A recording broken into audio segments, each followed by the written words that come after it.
Muito bom dia! Cá estamos mais uma vez no Fred Café da nossa toda santa segunda-feira, 11 horas da manhã, quando possível, né? Geralmente eu consigo ser pontual e acho que hoje eu consegui ser, né? Porque evidentemente eu estou gravando sem saber quando eu vou conseguir publicar, mas pelo visto a antecedência é suficiente. Vamos lá. A rodada da Premier League mais uma vez está incompleta, né? Para publicação de um Fred Café. A culpa não é minha se o senhorito Manchester United mais uma vez não joga no fim de semana porque não está em competições europeias. E aí pode jogar na segunda-feira, né? Não precisa descansar para jogar terça ou quarta. Então, assim, não culpem o mensageiro. A gente vai falar um pouquinho da celeuma, né? Da treta de Mohamed Salah. Um pouquinho sim, quer dizer, quase nada na verdade, tá? Porque a análise completa do que a gente tem até aqui já está no vídeo publicado ontem aqui no canal. E se der tudo certo com essa cabecinha aqui que de vez em quando dá pane, né? Se o tic e teco pararem de conversar não vai ter, mas se tiver, se conversarem vai ter aqui o vídeo em algum dos cantinhos da tela, tá bom?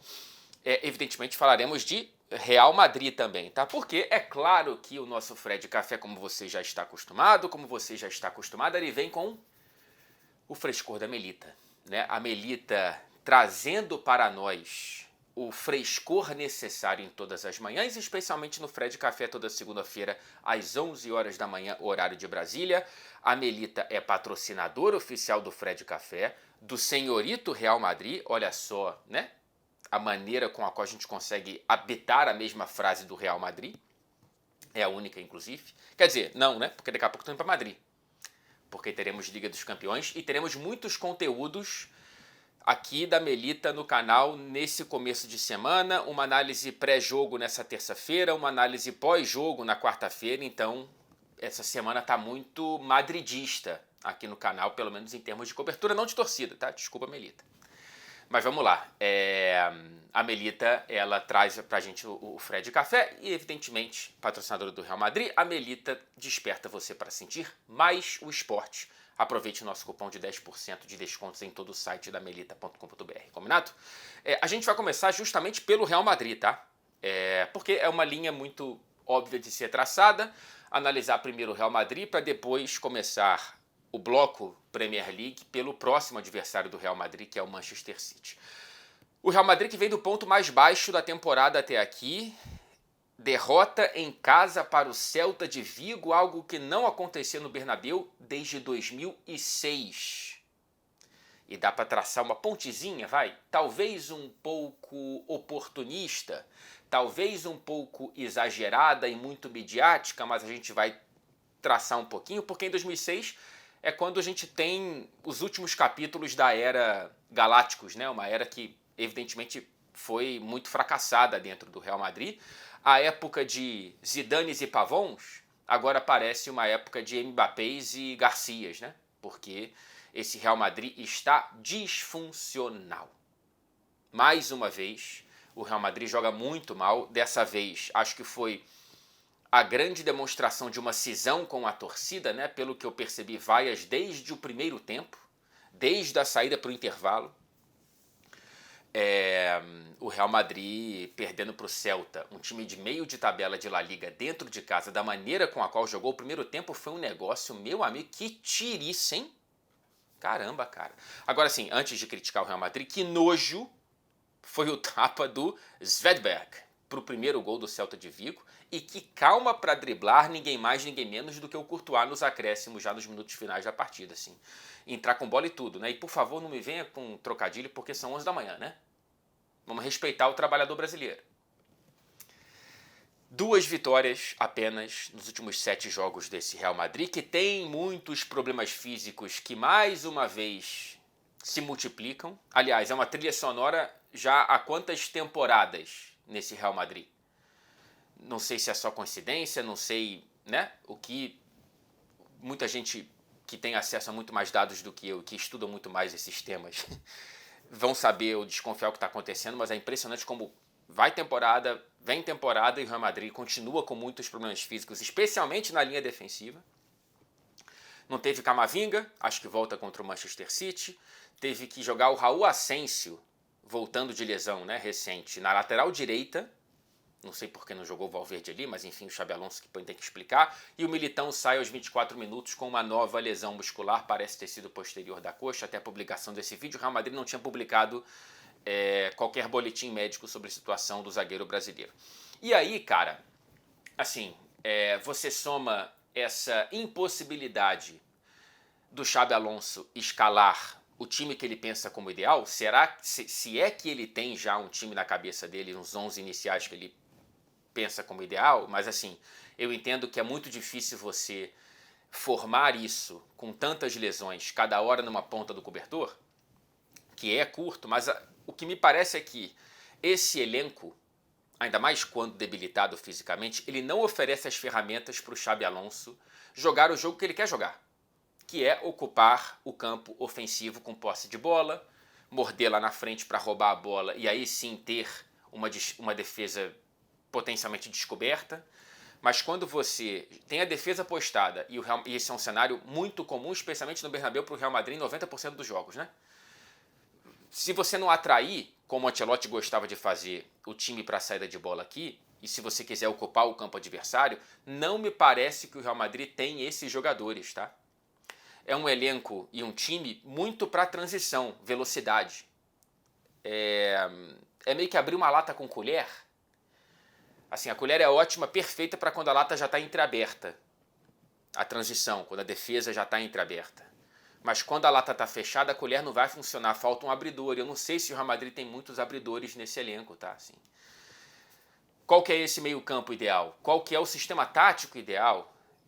O Arda Güler piorou desde o retorno do Bellingham. Como que você vai encaixar os dois? Por que o Vinícius está tão sumido? Com poucos flashes, mais jogadas do que jogos. Acho que são 14 partidas agora seguidas sem marcar, o que é só um índice, né? Acho que não dá para determinar dessa maneira, mas não entregou um bom jogo, o Vinícius contra o Celta de Vigo. Aliás, os brasileiros estão mal, né? O Militão, mais uma lesão. O Rodrigo segue nessa sina de ser o recordista negativo da história do Real Madrid. Em 123 anos de história, nenhum atacante passou tantos jogos sem marcar. Acho que são 32 agora do Rodrigo seguidos. O Vinícius não vai bem. E teve a pá de cal desse capítulo, pelo menos, não sei se haverá outro, do Endrick no Real Madrid. Conseguiu ser expulso mesmo no banco de reservas, ainda não entendi o que aconteceu. Suspensão, tem mais acho que 4 jogos do Real Madrid no ano de 2025, e aí malas arrumadas para a França, né? Assim, para quem quiser ver o Endrick de volta em campo, a primeira possibilidade real, já que com o Xabi Alonso não há essa possibilidade no Real Madrid, mesmo quando não suspenso, já vamos sintonizar aí, colocar na agenda Mônaco e Lyon no dia 4 de janeiro, acho que é a potencial estreia do Endrick, que pelo visto vai mesmo ser emprestado para o atual quinto colocado da Ligue 1 francesa. Foi a terceira expulsão do Real Madrid no jogo de um árbitro tipicamente pavão, né? Assim, me lembrou um pouquinho traços e tons de Mateu Laois, o rapaz que primeiro expulsou o Fran Garcia, depois o Álvaro Carreiras e por último o Endrick sem mesmo entrar em campo. E como nada está tão ruim que não possa piorar, pela frente vem o Manchester City em boa fase. Quem é que vai marcar? O Jeremy Doku, que está fazendo uma temporada de jantar qualquer adversário que vem pela frente. Imagino que seja o Valverde. Não tem outra opção. Ele vai com o Asensio por ali? Não tem como, porque aí quem é que vai ficar na zaga ali? Rudiger, do lado do Asensio? Ou Tchouaméni? Não sei como é que o Xabi Alonso vai marcar esse time. O Rudiger vai ter que tentar provocar para anular o Haaland mais uma vez. Não sei quanto espaço vai ter o Phil Foden, que também está numa temporada formidável. O copo meio cheio talvez seja que o Real das transições rápidas vai ser convocado mais uma vez pelo adversário, né? Mesmo que no Santiago Bernabéu. Acho que esse encaixe está muito claro, a não ser que o Xabi Alonso tente batalhar pela posse de bola com o Manchester City, o que eu acho um caminho muito perigoso. Vamos esperar para ver. Daqui a pouco estou pegando um avião para Madrid, como eu já disse aqui. E repito, teremos um vídeo, com oferecimento Melita mais uma vez, nesta terça-feira de prévia de Real Madrid e Manchester City. Falando em Manchester City, vamos para o Etihad Stadium. Pois é, eu quis gravar esse vídeo aqui do estádio, porque eu ainda estou inebriado, embriagado pelo que o Cherki fez aqui, gente. Assim, um negócio impressionante. Você até, né, a essa altura do campeonato, segunda-feira, já deve ter visto o lance. O lance que é a cereja no topo de um bolo muito bem confeitado pelo francês, que acho que pela primeira vez ele demonstrou um pacote completo do que a torcida do Lyon e os mais aficionados pela Ligue 1 francesa estavam acostumados, né? O Cherki, ele não é um titular regular desse Manchester City, acabou de chegar, está se acostumando ao sistema, acho que é apenas a sexta titularidade dele pela equipe do técnico Pep Guardiola. Ele já trouxe flashes, mas hoje, para além da assistência de letra, nossa senhora, eu como tricolor traumatizado me lembro de Léo Lima e Souza no Campeonato Carioca, né? Mas não vou trazer essa comparação, né? Não vou lembrar desse fantasma. Há fantasmas que tem torcedor do Arsenal, fantasmas mais recentes, né? Que já começam a ser revividos, porque, enfim, estamos vendo uma diferença de 2 pontos agora, nesse momento, né? Depois de 15 rodadas entre Arsenal e Manchester City, mas muita calma nessa hora, antes de falar que o Arsenal está derretendo, que mais uma vez vai paçocar e etc e tal. Primeiro que eu não concordo que houve pipocada, acho que são questões, né, contextuais ali, houve vacilos evidentemente, mas eu não concordo com esse exagero.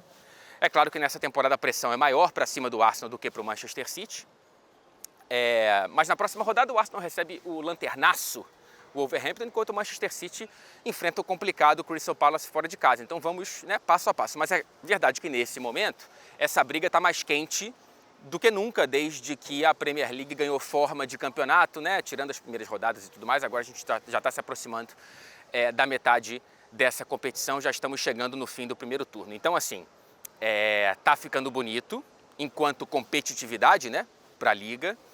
Nunca foi perdida de fato, mas há uma proximidade muito grande, e esse Manchester City agora vence sem sustos defensivos, ainda que no segundo tempo o senhor Rúben Dias, ele errou um passe e o Donnarumma fez um abafa lindo para cima do Isidore, né, que voltou à titularidade do Sunderland depois de ter ido para o banco contra o Liverpool. O Donnarumma garantiu isso, logo depois o Xhaka colocou uma bola na trave, mas naquele momento já estava 2-0 para o Manchester City, porque no primeiro tempo o mesmo senhorito Rúben Dias acertou um petardo de fora da área, que na hora me lembrou o gol do Kompany contra o Leicester, os mais... dá para chamar de antigos? Acho que não, né? Mas quem tem a memória boa vai lembrar desse gol que eu estou falando, mas a comparação ela é até meio indevida, porque lá foi um gol decisivo, já na reta final, naquela competição em que o City acaba ficando 1 ponto à frente do Liverpool, e o gol foi mais bonito, né? Esse do Rúben Dias desviou, mas enfim, é um gol de zagueiro de fora da área num jogo apertado e por isso que eu lembrei naquele momento. Logo depois, o Phil Foden bate um escanteio e o Gvardiol faz o gol de cabeça. Esses dois defensores, aliás, repetindo gols recentes, né? O Rúben Dias já tinha marcado contra o Newcastle e o Gvardiol contra o Leeds United. Enfim, o City já estava à frente, já tinha conseguido furar essa defesa muito competente e eficiente do Sunderland nessa competição. Primeira vez que o Sunderland sofre 3 gols na mesma partida nessa temporada, então não foi qualquer coisa que o Manchester City conseguiu fazer aqui. Aliás, o primeiro tempo termina com mais gols do City do que toques do Haaland na bola. Tá? 2 gols do City e uma vez só que o Haaland conseguiu ter contato com um instrumento de jogo. Então, a Haaland dependência não foi vista hoje por aqui e eu já tinha achado que isso era, na verdade, um discurso muito precipitado, potencialmente precipitado. Mas enfim, hoje conseguiram parar o Haaland, mas não pararam o Manchester City. O segundo tempo começa com o Sunderland muito em cima, né? Só que depois desse lance na trave, aliás, antes o Doku já tinha colocado uma bola na trave. E além do brilho de Cherki, que poderia ter saído com uma trinca de assistência, se não fossem os gols perdidos por Haaland, sim, e por Reinders, o Phil Foden foi um grande destaque desse jogo, né? Um gol, completando o cruzamento de letra do Cherki, e uma assistência para o Gvardiol, o Foden que já está muito próximo dos números de gols e assistências que ele teve em toda a temporada passada, uma temporada de hiato, né? Ainda bem que foi de hiato e não o começo de uma fase grande negativa, né? Então o Phil Foden está de volta, como a gente vem frisando aqui. Já dá para afirmar isso com uma amostra e uma evidência muito suficientes aí dessa temporada até aqui. Mas eu tô... que lindo, né, bicho? Que lindo ver um meia com molejo, um meia marrentinho, um meia que traz aquele, sei lá, bicho, aquele borogodó, vai, pro futebol. E o Cherki é um desses caras que, na minha perspectiva de futebol, valem o valor do ingresso por si só. E essa atuação dele foi muito grande. Quem acompanha o Lyon, inclusive, me disse que tem muito mais para vir. Eu perguntei para o Rubem Dias depois se ele já tinha feito isso no treino. Ele falou, cara, já fez isso muito mais, então tem mais coisa aí por vir. Então a caixa de ferramentas... Não, caixa de ferramentas, Fred. O piano de Cherki está sendo aberto, ele está apenas encostando nas primeiras teclas. Vamos esperar para ver. Tomara que seja verdade, porque quanto mais jogadores com esse tipo de talento na Premier League, melhor. Que lindeza, Cherki, que lindeza. Ah, e na próxima rodada o Sunderland tem o clássico contra o Newcastle. Nossa Senhora! Primeiro encontro na Premier League desde 2017. Imagina como estará o Stadium of Light. Nada a criticar do Sunderland hoje, tá? Nada a criticar do Sunderland hoje, essas coisas acontecem. Não é sempre que você vai conseguir segurar o Arsenal, segurar o Liverpool e segurar o City no mesmo turno de Premier League num espaço de poucas semanas. Então, tá tudo certo para o grande trabalho de Régis Lebris. Pois é, o Tubarão está farejando sangue porque o Arsenal tropeça pela segunda vez em 3 rodadas, assim como em Stamford Bridge contra um Chelsea com um homem a menos desde o fim do primeiro tempo. É o terceiro tropeço seguido fora de casa em 5 rodadas. Lembremos do Sunderland no Stadium of Light. Mas assim, gente, perder no Villa Park para esse Aston Villa não é um sinal de fim dos tempos, tá? Assim, são só 2 derrotas do Aston Villa dentro de casa desde, olha a luz variando porque Manchester são diversas estações ao mesmo tempo, né? Mas enfim, desde agosto de 2024. Sim, em todas as competições, não só na Premier League, tá? O Aston Villa, desde a derrota para o Arsenal no Villa Park em agosto do ano passado, soma 40 jogos, dentro de casa e tem apenas 2 derrotas. Então assim, dificilmente dá para colocar essa derrota como um sinal de crise, de fim dos tempos, de um Arsenal em derretimento. Calma, mas antes de tentar colocar uma calma nessa sangria de parte da torcida do Arsenal, eu tenho que começar pelos elogios, porque Aston Villa 2, Arsenal 1, não foi o Arsenal que perdeu depois de 18 jogos de invencibilidade, foi o Aston Villa que ganhou, tá? Foi o Aston Villa que fuzilou a defesa do Arsenal como ninguém conseguiu nessa temporada. Foi disparado o jogo que o Arsenal mais sofreu finalizações, foi disparado o jogo em que o Raya teve que fazer o maior número de defesas e foi muito bem o goleiro espanhol, tá? Muito bem. De 15 finalizações no gol do Aston Villa, 8 defesas de David Raya nessa partida, 7 vitórias consecutivas do Aston Villa na temporada, 5 na Premier League, terceira colocação, reduzindo a diferença de 3 pontos para a liderança. Good evening. Explicando o título do vídeo para quem não entendeu. Uma piada dos ingleses que raramente falam outro idioma e fazem piada com quem se esforça para falar o idioma deles e tem o próprio sotaque, virou piada quando o Unai Emery falava good evening, com o V com som de B, como na língua castelhana, como na língua espanhola. Essa piada, veio de um lado muito ruim, mas foi transformada em algo muito positivo e agora é um elogio aqui desse canal e de muita gente. O Unai Emery, o senhor Good Evening, mais uma vez mostrando-se um senhor treinador de futebol. É um treinador subestimado, ele é um mata-gigantes, que talvez é tão mata-gigantes, é tão mata-gigantes que se mata quando está num gigante. Não sei, é difícil colocar um teto na carreira de um treinador, mas o Unai funciona muito bem na classe média, né? Funciona muito bem na classe média e uma recuperação desse Aston Villa que tinha 0 vitória nas 5 primeiras rodadas da Premier League, agora tem 9 vitórias nas últimas 10. E tinha gente lá atrás dizendo que era fim de ciclo sem entender qualquer contexto de como foi difícil o verão europeu para o Aston Villa no mercado de transferências, algo que eu já falei aqui várias vezes. E a produção ofensiva, e eu venho falar do Aston Villa aqui porque ele se faz presente, e eu tinha criticado a produção ofensiva na semana passada, ela melhorou muito nas últimas 2 rodadas, né? Antes era o segundo pior XG de toda a liga, atrás apenas do Burnley. E agora consegue marcar quantos gols? 6 gols em 2 rodadas e várias chances, como a gente já mostrou aqui, né? O Unai Emery, ele brincou, falando sério, né? Melhor ganhar 5 jogos de 1-0 do que um de 5-0, tudo bem, futebol não é basquete, como o Mano Menezes no Fluminense ensinou, pelo menos pra mim. Mas o problema não é ganhar de 1-0 5 vezes, né? É você criar uma chance por jogo em 5 partidas, né? Nem sempre a conta vai ficar redondinha dessa maneira, mas enfim, agora o Aston Villa melhorou a produção ofensiva. O Unai é um dos maiores carrascos do ex-clube, né? Só Manchester City e Liverpool venceram mais o Arsenal de Arteta do que o Aston Villa de Unai Emery. 6 vitórias para o Villa, 7 para o Liverpool, 8 para o Manchester City. E temos sinais positivos importantíssimos vindo do banco de reservas desse elenco na conta do chá.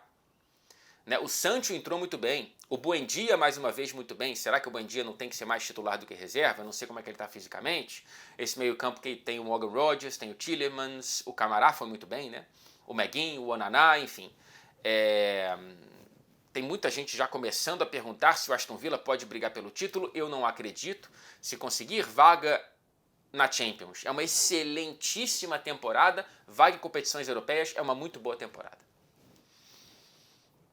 Então, assim, eu estou aqui, né, reconhecendo o que o Aston Villa está fazendo, apesar de ainda ter 1 ou 2 pés atrás com a longevidade, porque são uma ou 2 lesões, vai, assim, para o Aston Villa já começar a ter que forçar um pouquinho um time titular já aquém da qualidade ideal. Mas, enfim, não vou ficar aqui sendo... né, ligando os trombones do apocalipse nessa fase maravilhosa. Parabéns pro Aston Villa, parabéns pro Unai Emery. O Arsenal, cara, ele precisa entender que foram apenas 3 pontos, bicho. Assim, tem uma cena quando o gol do Buendia é marcado no último segundo ato do jogo. Tem uma cena, uma foto de um vídeo mesmo, né? Mas tem um frame muito, muito impactante de 4 ou 5 jogadores do Arsenal no chão, assim, ou de joelhos ou totalmente deitados no chão, absolutamente desolados, assim. A cena ela pode ser vista por pelo menos 2 perspectivas, tá? Eu vou oferecer essas 2 porque são contrastantes. Um time com brio que não quer desperdiçar nenhum ponto, ou um time abatido além do ponto, sacou? Não é final de campeonato, não foi uma decisão. O Arsenal precisa muito de uma estabilidade psicológica. É que assim, essas 2 correntes de pensamento, elas fazem sentido dentro das próprias interpretações, porque há, por conta do histórico do Arsenal, né, de vice-campeonatos e de alguns derretimentos, de achar que às vezes essas coisas são mais importantes do que elas são. Porém, por outro lado, talvez seja um Arsenal tão escolado do que precisa ser feito para ganhar a Premier League que de fato sente essas coisas e talvez tenha estancado a sangria ali, tá?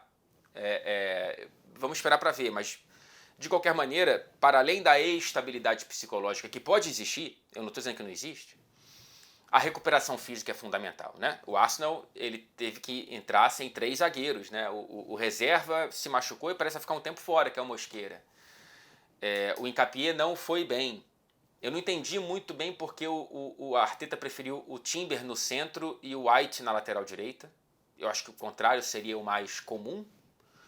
No primeiro lance do jogo, o Watkins ele se livra fisicamente do Timber como quem não é nada. Acho que dificilmente ele faria isso com o Ben White, mas enfim, ele deve ter razões dele. O Arteta deve ter razões dele para escolher, eu não entendi. Mas, de fato, era uma linha defensiva que está muito castigada, né? E agora, meu amigo, é time reservaço, aço contra o Clube Bruges na Liga dos Campeões. Nem viaja quem não puder viajar. E contra o Wolverhampton tem que entender, porque, em teoria, eu só escalaria quem tivesse 120%, tá?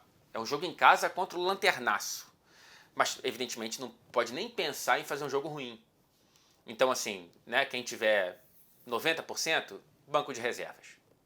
Dá para descansar e tentar recuperar esses jogadores o mais rapidamente possível, inclusive os que estão jogando como o Declan Rice, que claramente não está no ápice fisicamente. Vamos descansar nesses 2 jogos para voltar com o time titularíssimo o máximo possível na sequência sequente. Outro sinalzinho amarelo. O Eze na esquerda não agradou até aqui, né? Mais uma experiência que não dá certo. Algo que muita gente anteviu, inclusive esse canal que vos fala. A questão que isso coloca é, então na esquerda, me parece que tem que ser sempre ou Trossard ou Martinelli. Mais uma vez o Trossard marcando gols importantes, né? Quer dizer, esse acabou não trazendo ponto, mas enfim, trouxe um empate momentâneo naquela partida difícil. O Arsenal, aliás, criou muitas chances, né? Isso é um copo meio cheio também desse jogo. O Dibu fez várias grandes defesas, o Arsenal criou muitas chances, mas também concedeu muitas, e a diferença é essa, né? Criar muito não é uma dificuldade desse Arsenal, conceder muitas chances foi um alecrim dourado aí nessa, ou pelo contrário, né? Apagado nessa temporada aí para o Arsenal. A questão que o Eze não funcionando na esquerda coloca é ou ele ou o Odegaard como titular. Acho que é mais ou menos isso, né? Ou então tirar o Zubimendi, recuar o Rice e colocar o Odegaard de 8, não sei, tá? Mas a questão é que esse problema que parece ruim à primeira vista, porque o ideal é ter os dois no time titular, pode acabar sendo bom, assim. Tendo o Martinelli ou o Trossard bem na esquerda, aquilo ali bem entregue, inclusive, né, defensivamente, o que o Eze deixou a desejar, inclusive no gol do 1-0, não viu o Matkash, né? O Odegaard ali é para um jogo de mais controle da posse de bola fora de casa contra um adversário capaz de agredir esse Arsenal, como o Aston Villa. E se você precisar de mais verticalidade, mais agressividade com a bola, é o Eze titular e o Odegaard no banco. Acho que é isso, assim. Dá para ter essas duas versões aí do terceiro homem do meio campo do Arsenal. O Arsenal precisa claramente resolver esses sinais amarelos e lembrar que eram 15 vitórias e 3 empates em 18 jogos. Que eram 8 vitórias e 3 empates em 11 rodadas, né? Não há crise. Há sinais amarelos, não há sinais vermelhos, tá? Ao mesmo tempo que, sim, deve ser esquisito, deve ser uma pancada você passar por todas essas 11 rodadas de invencibilidade e ainda ver o Manchester City a 2 pontos somente de você. E logo o Manchester City, logo o City do Pep Guardiola, mas eu suspeito que na próxima rodada essa vantagem vai aumentar. Porque, repito, o Arsenal recebe o Wolverhampton enquanto o City visita o Crystal Palace. Vamos esperar para ver. Rapaz, e o Everton, hein? 3-0 para cima do Nottingham Forest, 4 vitórias nas últimas 5 rodadas para o, atenção, 6º colocado Everton. David Moyes é uma instituição do clube, cara. David Moyes e Everton, eles têm uma compreensão, um casamento que por um tempo ele precisou mesmo, né, de uma separação, né, de um tempo sabático para essa relação voltar a florescer da maneira com a qual na temporada passada ele ajuda e muito o Everton a nem conversar sobre rebaixamento e agora está na 6ª colocação. Uma vitória com apenas 15 jogadores de linha disponíveis, tá? Entre mortos e feridos, entre lesionados e suspensos, o Everton consegue essa vitória com a marca de um jogador que tem se mostrado, na minha humilde opinião, uma das melhores contratações de toda a Premier League nessa temporada, que é o senhorito Dewsbury Hall, que veio por uma pechincha de 28 milhões. Ele que foi muito bem no Leicester, aí foi para o Chelsea, não teve muito espaço, vendido para o Everton por 28 milhões, uma pechincha, repito. Jogou muita bola, acho que foi o grande jogo do Dewsbury Hall com a camisa do Everton. Essa vitória que teve um momento lindo. Finalmente, 4 meses e 17 jogos depois, o Thierry Barry, ou Thierry Barry, como estou chamando por aqui, o francês que veio do Villarreal, finalmente marcou o primeiro gol dele com a camisa do Everton. 22 anos de idade, se não me engano, 22, 23.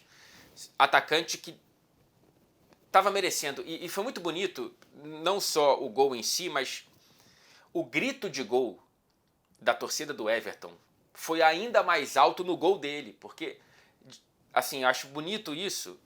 Acho que em várias outras culturas de futebol ele estaria sendo vaiado na escalação.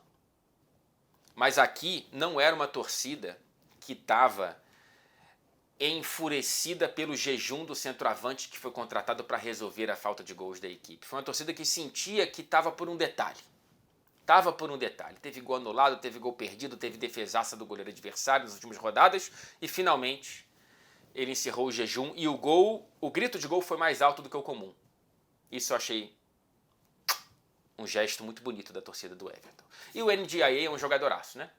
Assim, é para mim o líder técnico desse time, que ainda tem o Jack Grealish jogando muito bem pela esquerda, mas o NDIA, que teve que trocar de lado por conta da chegada do Jack Grealish, continua jogando muita bola, sou muito fã. E essa defesa do Everton continua muito bem, teve aquele acidente, né, aquele relapso da goleada do Newcastle, mas é uma defesa que está muito bem, mesmo sem o principal zagueiro, né, que o Braithwaite nem conseguiu pisar em campo ainda nessa temporada depois de uma cirurgia. Então, palmas para o senhor David Moyes. Vamos falar rapidamente do Leeds 3, Liverpool 3? Lembrando, já falei da situação do Salah no vídeo anterior, publicado aqui no canal. E agora eu vou falar um pouquinho desse jogo, porque não falei no vídeo, né? Foquei na entrevista incendiária de Mohamed Salah na zona mista de Elland Road. Visitar Elland Road, o estádio do Leeds, vai ser difícil para todo mundo, né? O Chelsea acabou de sofrer, agora é o Liverpool que sofre. Então, assim, o copo meio cheio é que ao menos o Liverpool em crise evitou uma derrota num lugar hostil.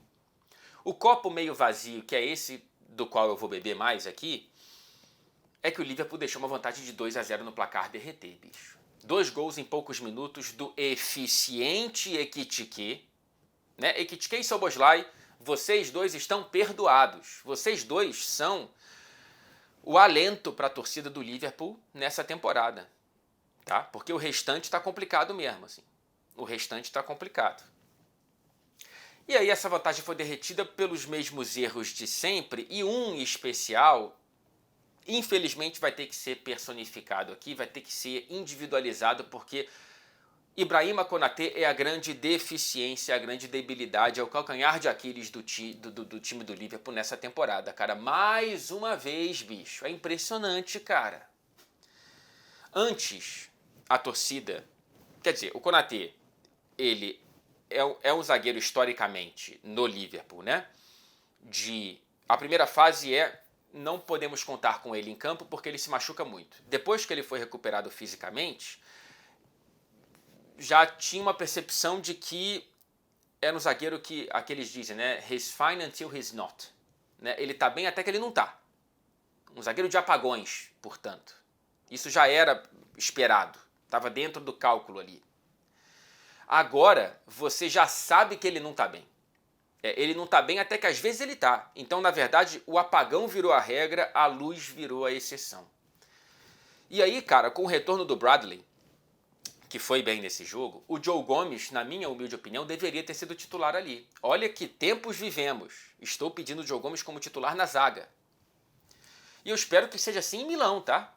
Nessa terça-feira contra a Inter, cara. Caso o Bradley consiga 2 titularidades seguidas, o que eu acho difícil, mas vai que ele consegue, eu iria com o Joe Gomes do lado do Van Dijk. Se o Bradley não conseguir, Joe Gomes na direita e Gravenberch no meio da zaga, do lado do Van Dijk. Ou Endo.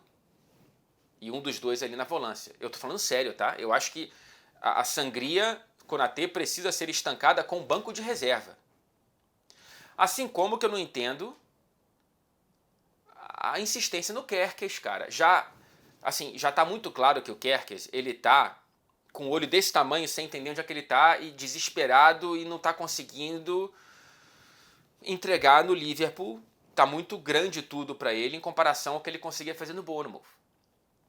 Então, vamos usar o Robertson. Ele tem que ser titular incontestável. Se bem fisicamente, o que ele tá, me parece, tem que ser o Robertson titular, cara. Aliás, ele tá entrando nos 6 meses finais de contrato, tá? Já tem gente com zum dizendo que ele pode assinar um pré-contrato com o Celtic já no mês que vem. Eu não entendo porque o Liverpool não vai renovar com o Robertson aos 31 anos de idade. Ainda mais com o Kerkez fazendo o que está fazendo. O Robertson, ele precisa ser renovado. Beleza, ele diminuindo o salário, sei lá, 2 anos de contrato, não é muita coisa. A última vez ele renovou por 5, 6, né? Não, 4. 4 ou 5. Enfim, por bastante tempo, não é uma renovação dessa, mais uma com essa longevidade, mas não dá para você se livrar do Robertson, cara. Agora, ele vai querer ficar sendo mais banco do que titular? Eu acho que nesse momento ele tem que ser titular e na próxima temporada mais banco do que titular se tudo der certo com o Kerkez. Porque assim, quem você vai contratar para alternar com o Kerkez que entregue o que o Robertson entrega? Fora a experiência dele de Liverpool, fora ele sendo um líder no vestiário, é o vice-capitão, atrás do Van Dijk. Então, você vai ter que gastar 30, 40, 50, sei lá, num lateral esquerdo. Enfim, para mim a renovação do Robertson é um no-brainer, né? Assim, você não tem nem que pensar. Assim como a titularidade dele. Não entendo a insistência de voltar com o Kerkez para o time titular. E eu não entendo a insistência no Gakpo como titular. Olha aí quantos jogadores que estão indo para o banco, colocando mais lenha na fogueira do Salah, né? Pô, só eu sou banco? Olha esses caras titulares. O Gakpo é um deles. O Chiesa realmente não merece nenhuma chance por ali? Nenhum minuto para o Chiesa. Por que não dá algo para a torcida ansiar positivamente? Por que o Arne Slot está sendo tão cabeça dura, bicho? Dá uma titularidade pro Chiesa. Se não for bem no primeiro tempo, coloca no segundo tempo o Enigo Morra. Sei lá. Eu sei que o jogo contra o Leeds talvez não fosse o ideal para isso, mas por que não fez isso contra o Sunderland? Em casa, por exemplo. Enfim, bicho, agora tem Inter de Milão e Brighton. São 3 jogos seguidos sem perder. Se você quiser o copo meio cheio, te devolvo aí. E sobre o caso Salah, infelizmente a coletiva do Slot será hoje à noite para mim. Então, evidentemente, o Fred Café veio antes da primeira entrevista de Arne Slot, desde a entrevista incendiária, repito, de Mohamed Salah. Uma atualização sobre a pirâmide no meio da sala? Fica para depois. Newcastle 2, Burnley 1. Precisamos falar do melhor brasileiro de toda a Premier League. Era o Gabriel Magalhães, só que ele se machucou, e agora é o Bruno Guimarães. Com um gol olímpico para chamar de seu. Que linda curva da bola, né? Foi por querer? Foi sem querer? Eu não sei. E não vi se o Bruno Guimarães respondeu sobre isso. Mas, cara, foi, de acordo com a Opta, o primeiro gol olímpico do Newcastle na Premier League. Nunca nenhum jogador do Newcastle tinha feito um gol olímpico. E agora o Bruno Guimarães consegue abrir o placar num jogo que estava meio feio.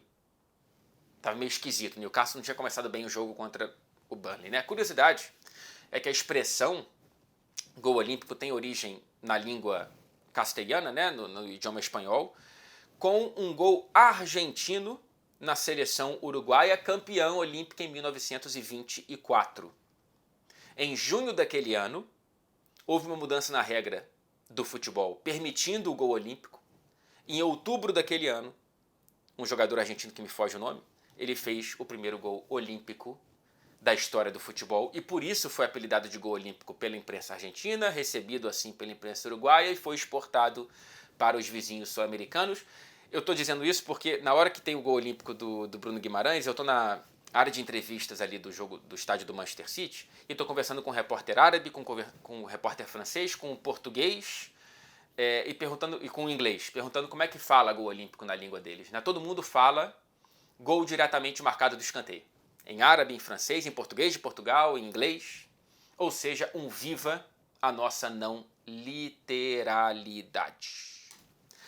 E o gol vem de um senhor Newcastle, né? Bruno Guimarães é o senhor Newcastle, cara. É muito bonito ver como ele é ídolo do clube, da cidade, e ele respira aquilo, ele sente aquilo de verdade.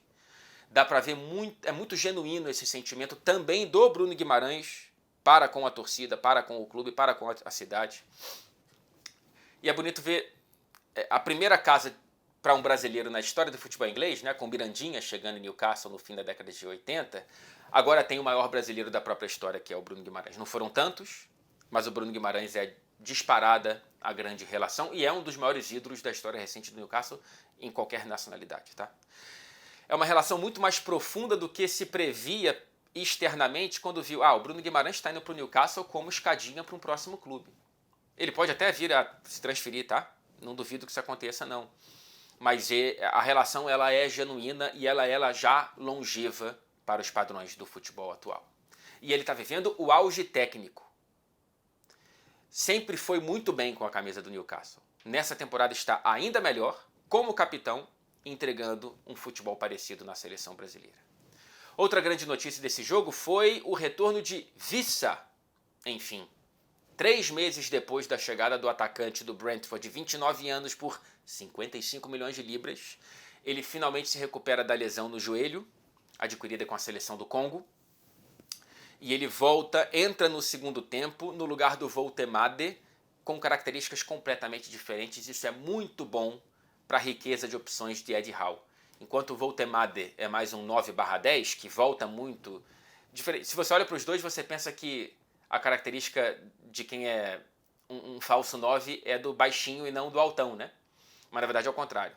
O Wissa não, ele é aquele cara que vai ficar empurrando e testando os limites da linha de impedimento adversária. Então acho ótimo para o Eddie Howe conseguir dar sequência nesse momento de recuperação, né? O Newcastle é apenas o 11º colocado. Eu sei que eu tenho falado pouco do Newcastle por aqui, mas é porque o Newcastle não se faz pauta. O Bruno Guimarães sim, e agora o Newcastle consegue a terceira vitória nas últimas 4 rodadas, são 4 rodadas seguidas de invencibilidade. O segundo tempo foi ruim mesmo com o Burnley com um homem a menos, então assim, não são só apenas notícias positivas, mas enfim, veio essa vitória para ver se volta para a primeira página da tabela de classificação. Quem está na metade da tabela, se não me engano, né? Não é o 10º colocado?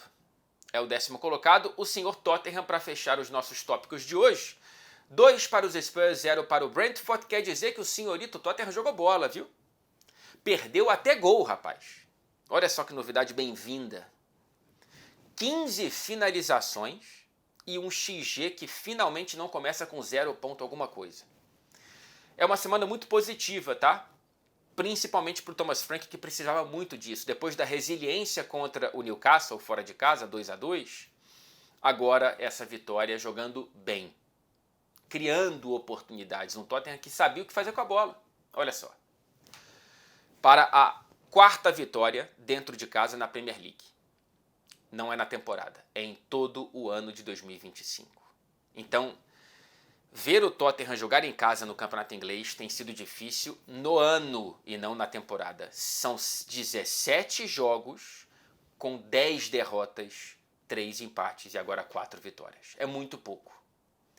E foi meio que o jogo das pazes, né? Entre torcida, Thomas Frank e elenco, depois daquelas críticas às vaias, ao Vicário, e a torcida celebrou ainda mais o nome do Vicário desde a escalação, enfim. Foi um jogo em que acho que todo mundo se olhou no olho e falou, cara, estamos do mesmo lado e vamos remar na mesma direção. E o primeiro grande ato de Xavi Simons com a camisa dos Spurs, né? Tivemos brilharecos aqui e ali, e depois de muitos jogos aquém, inclusive indo para o banco de reservas, o Xavi Simons consegue entregar um jogo completinho com gol e assistência. E a jogada do gol é toda muito bonita, né? São 2 carrinhos para recuperar a bola na linha do meio campo e a arrancada sozinho. Tem velocidade, tem dedicação, tem desarme, tem carregar muito bem a bola e uma finalização com muita técnica, como lhe é característica, né? Então, assim, primeiro grande capítulo do Xavi Simons, isso é muito bom, evidentemente, para todo mundo. Jogando como 10 com o apoio do Archie Gray, que é uma grande notícia recente, né? Foi titular, acho que em 3 dos últimos 4 jogos do Tottenham. Está muito bem, acho que trouxe outra dimensão ali para esse meio campo. O garoto, Archie Gray, que é muito bom jogador, já teve que jogar muito na zaga com o Postecoglou, e agora me parece ter virado titular desse meio campo. E o Richarlison marcando mais uma vez, né? Uma temporada de um Richarlison que, com todos os poréns aí, né? Não é um cara que tem entregado grandes jogos, mas ele tem conseguido estar bem fisicamente e tem marcado com muita frequência, né? Assim, são 7 gols na temporada, 4 nos últimos 6 jogos pelo Tottenham. Marcou contra Arsenal, contra Manchester United, contra PSG. E agora consegue entregar esse gol. Já tem mais gols do que a temporada passada e está a uma partida de empatar com o total de jogos em 24, 25. Então está recuperado fisicamente, está conseguindo marcar. É o titular desse ataque. Vamos ver se ele consegue agora jogos mais convincentes para além dos gols marcados. Estar bem fisicamente é o começo de tudo. O Pombo que evidentemente está entre os preferidos de Ancelotti para a convocação da seleção brasileira. Agora esse Tottenham tem o Slavia Praga em casa pela Liga dos Campeões, depois visita o Nottingham Forest, vamos ver como é que termina essa nova semana. Cada jogo é um jogo, passo a passo para Thomas Frank, antes de enfrentar o Liverpool no dia 20, que é o grande jogo dessa sequência, mas antes tem que vencer o Slavia Praga e depois visitar o Forest, nunca é fácil, né? 10ª colocação é muito pouco. O Tottenham precisa estar em alguma competição europeia ano que vem, mesmo que não seja Champions como está atualmente. É isso, gente. Preciso correr para pegar o avião para Madrid. Good evening! Good evening para todos vocês. Um beijo e até terça-feira. Repetindo, teremos o vídeo aqui de prévia de Real Madrid e Manchester City. Beijo.